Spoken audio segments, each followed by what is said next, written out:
I'm Tyler Schumann. I'm McKinley Willard. I'm Trevor Madison, and this is NAC News.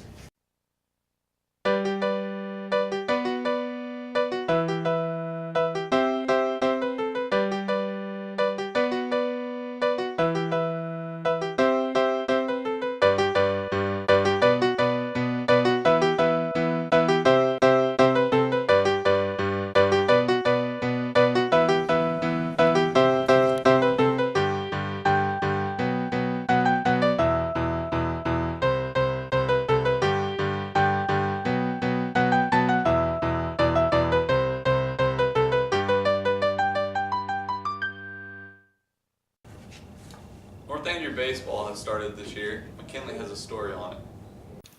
It's high school baseball season, and North Andrew's baseball team had their season opener against North Platte. The team lost its first game, but won their second game 5-2 against East Atchison. This year's team is much different than last year's team. One major difference is the size of this year's team compared to last year's team. Last year's team had 26 players, and this year's team has only 16. I talked to Coach Simmons. He said since this year's team is smaller, players get more reps and more playing time compared to last year. He also said that most of all of his players have 1 year under their belt and know the game better than last year. Coach Simmons says he also knows the team better than last year. He knows his pitchers better too. Coach Simmons' big goal was to minimize errors this year. He also wants his players to pay more attention to every pitch. When I asked Coach Simmons what he looked forward to this year, he said they want to get more wins and compete with more teams. He also looks forward to his players batting better because they have a year experience. Good luck this season, Cardinals. Bracket busted. First place so far. Did you do the story of that, Trevor? I did. Let's roll that now. The NCAA tournament is in full swing and has already reached the Sweet 16. Our local March Madness expert is Mr. Walker. We asked him of his opinion on the tournament so far. He said, quote, "This year has been quite a year for March Madness fanatics. With several major upsets, it's been a lot of fun to watch, even more so than usual. Without a powerhouse team to dominate the bracket choices, we had 10 different selected champions among our 29 contestants. The most popular choice is Duke, with 6 selecting them as the eventual champion," end quote. The biggest headline of this year's tournament so far is the first ever upset of a number 1 seed by a number 16 seed, when UMBC defeated Virginia on March 16th by a score of 74-54. Mr. Walker had this to say about the upset. Quote, "That upset rocked the nation and rocked everyone's brackets. Looking at our bracket challenge here at North Andrew, everyone had Virginia winning at least 2 games, and there were 5 players who had them winning at all. Talk about a bracket buster," end quote. This tournament has featured many upsets to this point. Only 2 number 1 seeds and 2 number 2 seeds are remaining. Xavier, North Carolina, Virginia, and Cincinnati have already lost in the tournament. This leaves the South and West regions open to a Cinderella team to make it to the Final Four. We asked Mr. Walker who his favorites were to win the national championship. He said, quote, "There comes a point in every March Madness tournament that I go from cheering on my own picks to cheering for the underdog. I hate to admit it, but Duke is playing really well right now. For fun, though, I'll put my money on Texas A&M.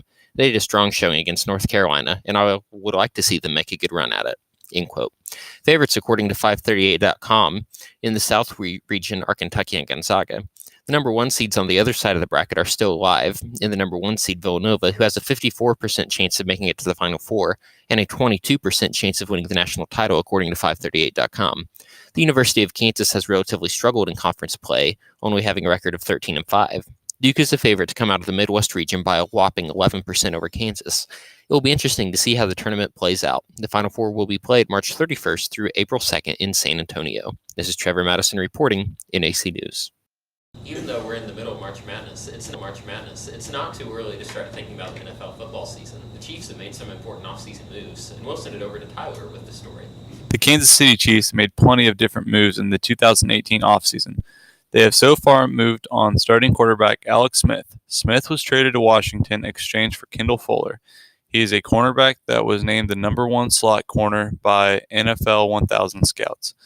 They also traded star cornerback Marcus Peters to the Los Angeles Rams for draft picks.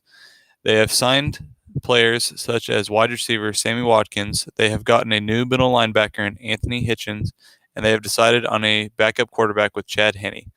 They have re-signed players such as Dustin Colquitt, Anthony Sherman, Anthony Thomas, Terrence Smith, Akeem Hunt, Marcus Kemp, David Amerson, Jordan Devey, CJ Spiller, Daniel Braverman has been signed to the practice squad.